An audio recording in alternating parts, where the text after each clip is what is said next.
नमस्कार, मैं हूं अखिलेश पांडे और आप देख रहे हैं सी न्यूज़ भारत। वक्त हो चुका है न्यूज़ बुलेटिन का। खबरों के इस बुलेटिन में सबसे पहले हम बात करेंगे बुलंदशहर की, जहां NH91 हाईवे पर रस्सी व्यापारी से हुई 2,07,000 रुपए की लूट। साथ ही आपको बताएंगे कि कहां और क्यों किया गया कांग्रेस नेता गौतम का जोरदार स्वागत। इसी के साथ आगे बढ़ेंगे और बात करेंगे संभल की, जहां आपको दिखाएंगे कि कैसे पुलिस चोर बदमाशों पर कर रही है ताबड़तोड़ कार्यवाही। और भी तमाम खबरों पर आइए विस्तार से करते हैं चर्चा। बुलंदशहर कोतवाली देहात क्षेत्र NH91 पर रस्सी व्यापारी से हुई 2,07,000 रुपए की लूट का पुलिस ने खुलासा किया है। पुलिस के खुलासे में फर्जी निकली लूट। व्यापारी पर लाखों रुपए का कर्जा होने के कारण झूठा मुकदमा लिखाकर 2,07,000 रुपए गायब करना चाहता था व्यापारी। लूट की झूठी सूचना देकर अपने एक दोस्त को दे दिए थे व्यापारी ने रुपए। लूट का झूठा मुकदमा लिखने वाले व्यापारी शहजाद को पुलिस ने गिरफ्तार कर लिया है। 10 तारीख को एक शहजाद नामक व्यक्ति जो क्या नाम है उसका रस्सी बेचने का काम करता है, उसका ये कहना था कि कासगंज से मैं पैसा लेकर के रस्सी बेचने का, उसमें 2,07,000 रुपये हमारे थे। 2 लाख रुपए रस्सी से मिले थे और 7,000 रुपये उसके अपने खुद के थे। और उसके पैसे यहाँ पर वो बस बदलने के लिए, चूँकि बस जिसमें बस में बैठा हुआ था, उसका ये कहना था कि वो जा रही थी गाज़ियाबाद की तरफ, मुझे मेरठ की तरफ जाना था, तो बस बदलने के लिए उतरा था। वहाँ पर उसके पैसे छीन लिए गए। इस सूचना पर थाने की फोर्स SOG की टीम और हम लोग भी सारे मौके पर पहुंचे थे। और वहां पर जब छानबीन की गई तो कुछ संदेह तो हो रहा था चूँकि, लेकिन जब उसने बताया था तो उसकी छानबीन भी करनी आवश्यक थी। उसने एक गाड़ी का नाम भी बताया, जो गाड़ी को भी ट्रेस किया गया। तमाम गाड़ियाँ उसमें चेक कराई गई, अलीगढ़ से लेकर के यहाँ तक की। लाल रंग की गाड़ी बताया था उसने, कोई नंबर भी दिया था। अंततः जब कोई चीज़ नहीं ट्रेस हो पाई तो जब पूछताछ इससे कड़ाई से की गई तो इसने स्वीकार किया कि इसके ऊपर कुछ कर्ज हो गए थे। 5-6 लाख रुपए का इसका कुछ टैक्स वगैरह का भी पड़ गया था और कुछ कर्जे भी हो गए। इसी संदर्भ में इसने उस चीज़ को से बचने के लिए एक घटना गढ़ी थी और एक आदमी को बुला करके उस पैसे के बैग को दे दिया था वापस। और इसने अपने उसके स्वीकार कर लिया है कि इसका पैसा भी जितना था वो पैसा भी अपने मिला के दे दिया है। इस प्रकार से एक घटना फर्जी घटना थी और एक सनसनीखेज घटना मेन रोड की बताई गई थी इसके द्वारा, जिसका खुलासा पुलिस द्वारा कर लिया। सर, अब इसमें किस तरह की कार्रवाई की जा रही है? फिलहाल तो जो इनमें क्या नाम है झूठी सूचना दिया है उसके भी कार्रवाई की जाएगी और प्लस इनके खिलाफ और निरोधात्मक कार्रवाई की जाएगी। बुलंदशहर से सी न्यूज़ संवाददाता नितिन सिंह राजपूत की। कांग्रेस की निवर्तमान जिलाध्यक्ष बाल मुकुंद सिंह गौतम के प्रयासों से पीथमपुर नगर पालिका में कांग्रेस का कब्जा हुआ। प्रदेश की सबसे बड़ी औद्योगिक नगरी पीथमपुर में कांग्रेस की परिषद बनाने पर बाल मुकुंद सिंह गौतम का बदनावर आगमन पर कांग्रेस कार्यकर्ताओं ने आतिशबाजी कर ढोल धमाके के साथ पुष्पमाला पहनाकर स्वागत किया। कार्यकर्ताओं के स्वागत से गौतम भाव विभोर हो गए। इस दौरान बड़ी संख्या में कांग्रेसी कार्यकर्ता मौजूद रहे। पीथमपुर नगर पालिका चुनाव को लेकर आप क्या कहेंगे? पीथमपुर नगर पालिका में भारी जीत कांग्रेस की हुई है। उसका कारण क्या है कि पीथमपुर की जनता जो पिछले 5 साल कार्यकाल रहा भारतीय जनता पार्टी का, उसमें काफ़ी भ्रष्टाचार हुआ है, तो वो काम विकास कार्य कुछ हुए नहीं है। जनता वहाँ की परेशान हो चुकी थी। परेशान होने के बाद उन्होंने मन बदलाया और कांग्रेस को जिताया है। ये जीत पीथमपुर क्षेत्र के समस्त माताएं बहनें और नौजवान साथियों की है। ये जीत हमारे सारे कांग्रेस परिवार के कार्यकर्ताओं की है। ख़ास तौर पर बदनाव की टीम हमारी वहाँ लगी थी, उनको भी हृदय से धन्यवाद देता हूँ, उनका साधुवाद करता हूँ। और हमारे जो प्रभारी निर्मल मेहता जी, अपने देपा विधायक श्री और करना विधायक महेश परमार जी, इन लोगों की रणनीति काफ़ी काम आई। और हमारे जो नेता हैं माननीय कमलनाथ जी, उन्होंने भी पूरा ध्यान यहाँ पर लगा रखा था और समय समय पर हमें निर्देशित करते रहे। उसका फल है कि आज कांग्रेस वहाँ पर जीती है। जबकि चुनाव के अंदर शिवराज सिंह जी चौहान के 4 मंत्री और संगठन के कई मंत्री वहीं डेरा डाले पड़े रहे, कैलाश विजयवर्गीय जी पड़े रहे, लेकिन इसके उपरांत भी वहाँ की जनता ने उनको नकार दिया है। अभी कुछ समय पहले ही इंदौर में इन्वेस्टर मीट हुई थी। हज़ारों करोड़ के वादे किए गए कि इतना इन्वेस्ट हो रहा है, इतना इन्वेस्ट हो रहा है, लेकिन हर साल इन्वेस्टर मीट होती है, सैकड़ों करोड़ खर्च करते हैं वो जनता का ही पैसा है वो, और वाहवाही लूटते हैं, पूरी झूठ परोस करके चले जाते हैं। पीथमपुर की जनता ने अब की ये बता दिया, पिछले चुनाव में जब आए थे शिवराज सिंह जी ने कहा था इंडोरामा पर जितने भी झुग्गीवासी हैं इन सबको पट्टे दिए जाएंगे, वो किसी की झुग्गी झोपड़ी तोड़ी नहीं जाएगी। लेकिन बरसात के अंदर कम से 700-800 गाँव हटाया गया, जिनको कि कहीं ठहरने की व्यवस्था नहीं हो पाई।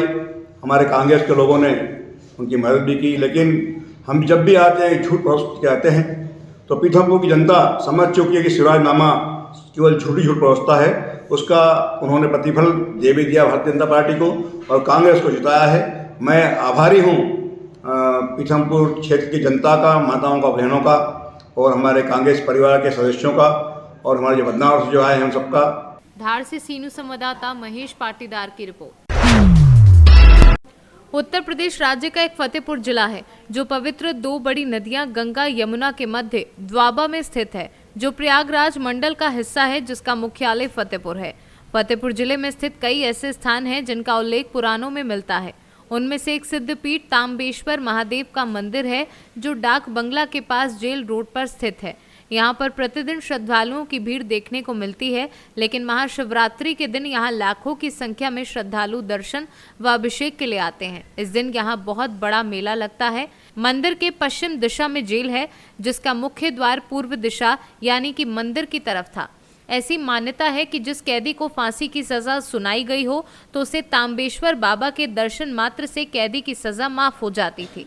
इस बात की भनक जब अंग्रेजों को लगी तो उन्होंने पूर्व दिशा का दरवाजा बंद कर दक्षिण दिशा में करवा दिया था, तब जाकर सजा माफ होने का सिलसिला रुका।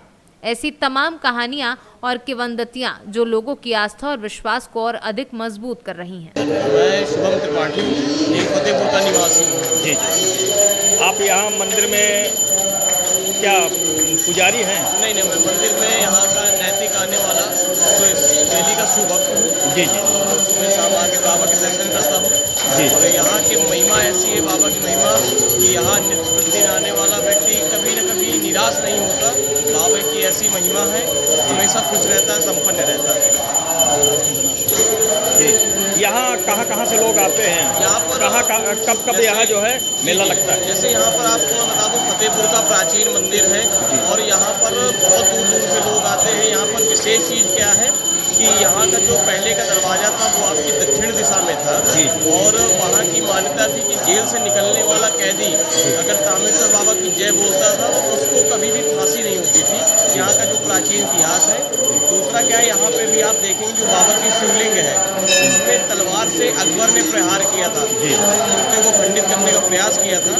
आज भी बाबा महादेव के ऊपर तलवार का वार बना हुआ है, और महादेव की एक ऐसी महिमा है कि यहाँ पर कभी भी कुछ गलत नहीं हुआ, और बाबा की बहुत अच्छी सबकी मनोकामनाएं पूरी हुई। और यहाँ के लोगों की मान्यता क्या है? यहाँ पे लोगों की मान्यता ये है कि अगर आप किसी भी काम, जो आपका काम रुका हुआ है, किसी भी तरह की समस्या है, तो यहाँ पर एक ऐसा स्थान है जहाँ पर आप अपने बंधन बांध सकते हैं। जहाँ पर कुछ ऐसी चीज़ें हैं, बंधन बांधने के बाद आपका 1 वर्ष के अंत में 1 वर्ष के पूर्ण होने के पहले आपकी वो मनोकामना पूरी होती है, और लोग आके फिर अपना उस बंधन को खोलते हैं। यहाँ की एक बहुत प्राचीन मान्यता है। जन संदेश क्या देना चाहेंगे आप? मैं संदेश यही देना चाहूँगा, आप लोग ईश्वर भक्ति में ध्यान दें, अंधविश्वास में न फंसे। आज जो संत महात्मा सत्य प्रेरक मार्ग में हम लोग को लेके जा रहे हैं, उनके साथ चले। जो लोग भ्रम फैला रहे हैं उनको कतई न माने। और आज कहीं न कहीं सत्य के साथ लड़ने वाले बहुत अच्छे कथावाचक हैं, बहुत अच्छे लोग हैं जो सत्य के साथ हैं। हम लोग चाहेंगे कि हम लोग उन्हीं के साथ चले। उनके ऊपर जो अंधविश्वास का आरोप लोग लगाते हैं, उस आरोप को कतई न माने। वो सब निराकार है, ब्रह्म है, ईश्वर है, शक्तियाँ हैं। और जिसके अंदर जो भी अभी आपने देखा होगा वर्तमान में धीरेन्द्र शास्त्री जी है, बागेश्वर धाम वाले, कहीं न कहीं उन्होंने वो सिद्धि प्राप्त की है, और वो उन्होंने काम किया है। वो भक्तों का निवारण करते हैं, भक्तों के दुख को हरते हैं। कहीं न कहीं वो बहुत ही अच्छी चीज़ है। मैं उनको प्रणाम करता हूँ आपके चैनल के माध्यम से। फतेहपुर से सीनू संवाददाता ब्रजेश श्रीवास्तव की रिपोर्ट। आज पुलिस अधीक्षक जनपद संभल के कुशल निर्देशन में थाना असमौली पुलिस एसओजी सर्विलांस की संयुक्त टीम ने पुलिस मुठभेड़ में 50,000 रुपए के इनामी बदमाश को अवैध शस्त्र व एक मोटरसाइकिल के साथ गिरफ्तार किया है। बताते चले कि पुलिस अधीक्षक जनपद संभल स्वयं में पुलिस बल के साथ घटनास्थल पर मौजूद रहे। जनपद पुलिस को बड़ी कामयाबी लगातार मिलने से चोर, बदमाशों और माफियाओं में खलबली मच गई है। इलाके में क्या मामला है जो पूरा थाना असमौली के अंतर्गत आज ये एक मुठभेड़ पुलिस के साथ एक अपराधी की हुई है। इसमें एक अपराधी जिसका नाम रिजवान उर्फ सल्लू खान है, ये थाना चौड़ा कम्बू का रहने वाला है। इसके ऊपर 50,000 रुपये का इनाम पूर्व से घोषित है। ये हमारे जिले से कई सारी चोरी की और ट्रैक्टर चोरी घटनाओं में वांछित चल रहा था तथा मुरादाबाद जिले से एक मर्डर के मामले में वांछित चल रहा था। मुरादाबाद जिले से भी इसके ऊपर इनाम घोषित किया गया था। आज इसको जब यहाँ पर चेकिंग के दौरान इसको रोका गया तो इसके द्वारा पुलिस पार्टी पर फायरिंग की गई। जवाबी फायरिंग में इसके पैर में गोली लगी है। इसको घायल अवस्था में CSC में इलाज हेतु भेजा गया है। पुलिस के भी एक हेड कांस्टेबल के घायल होने के कारण उसको भी इलाज के लिए भेजा गया है। साथ में यहाँ पर जो टीम थी इनके द्वारा जब इसकी चेकिंग की गई तो यहाँ पर इसके पास से एक मोटरसाइकिल जो भी चोरी की प्रतीत हो रही है और एक अवैध शस्त्र ये बरामद किए गए हैं। साथ में बाकी चीज़ों की जांच की जा रही है। सर किस तरह के मुकदमों में जो है सर वांछित? ये हमारे जिले से तो इसके ऊपर ट्रैक्टर चोरी के मुकदमे थे और मुरादाबाद से एक मर्डर के मामले में वांछित चल रहा था। इसके पहले भी इसके ऊपर करीब 15 मुकदमे जनपद संभल, जनपद मुरादाबाद, जनपद अमरोहा इस तरह से इसके ऊपर पंजीकृत हैं। इसमें ये पहले जेल भी। संभल से सी न्यूज संवाददाता LK भारद्वाज की रिपोर्ट। खबर उन्नाव से है, जहां सोहरामऊ थाना क्षेत्र के सहरावा गांव के रहने वाली हरिशंकर की दबंगों ने पैसे के लेन देन में नाक काट दी। हरिशंकर का आरोप है कि 2 साल पहले गांव के ही बद्री नाम के युवक को 30,000 रुपए उधार दिए थे। सोमवार की शाम उधार के 30,000 रुपए मांगे तो दबंग किस्म के बद्री ने अपने दोस्तों के साथ मिलकर घेराबंदी कर गांव के बाहर पीट दिया। हरिशंकर का आरोप है कि पीटने के बाद दबंग ने धारदार वस्तु छुरी से नाक काट दी। घायलावस्था में परिजनों ने जिला अस्पताल में भर्ती कराया, जहां इलाज चल रहा है। सोहरामऊ पुलिस ने पीड़ित की तहरीर पर FIR दर्ज कर आरोपियों की तलाश की है। दबंगों की दबंगई से घायल का परिवार दहशत में है। नाम है मेरा। क्या घटना हुई, किस थाने क्षेत्र का मामला? ये सोहरामऊ थाने का है। सहरावा मेरा गांव है और हरिशंकर मेरा नाम है। तो हमने 30,000 रुपया दिया था इनको उधार। 2 साल हो गए मांगते मांगते, मांगने के बावजूद आज नहीं कल देंगे, कल नहीं परसों एक बार और ऐसी ही घटना किया इन्होंने। दौड़ाए थे तो हम भाग लिए थे। तो कल हम कहे कि भैया नहीं देना अगर पैसा तो हमको साफ साफ बता दो। तो ये 2 भतीजे और दोनों भाई मिलकर के हमें गिरा दिया। तो गिराने के बाद लात घूंसों से पहले मारे, फिर बोलता है कि लारे गड़सा इसको काट डाली। तो कोई का बड़ा भाई बोला कि नहीं काटे की जरूरत नहीं है कि नाक काट लो। तो छुरी से नाक काट दिया। नाक काट आपने कोई कार्रवाई की गई? कार्रवाई हाँ, सोहरामऊ थाने भी गया था, मेडिकल भी हुआ है। रात में नवाबगंज गया था तो वहाँ पर भी मेडिकल हुआ है। अब रिपोर्ट क्या लगाएंगे अब ये हमको मालूम नहीं। अभी कोई कागज हमारे पास नहीं है। क्या नाम है जिन्होंने आपकी नाक काटी? बद्री, राम स्नेही, सचिन और पंडित। दिनांक 13 फरवरी 2023 को सोहरामऊ थाना क्षेत्र के अंतर्गत ग्राम सहरावा में 2 पक्षों के बीच पैसे के लेन देन को लेकर मारपीट हुई, जिसमें एक व्यक्ति को नाक के ऊपर चोट आई हुई है।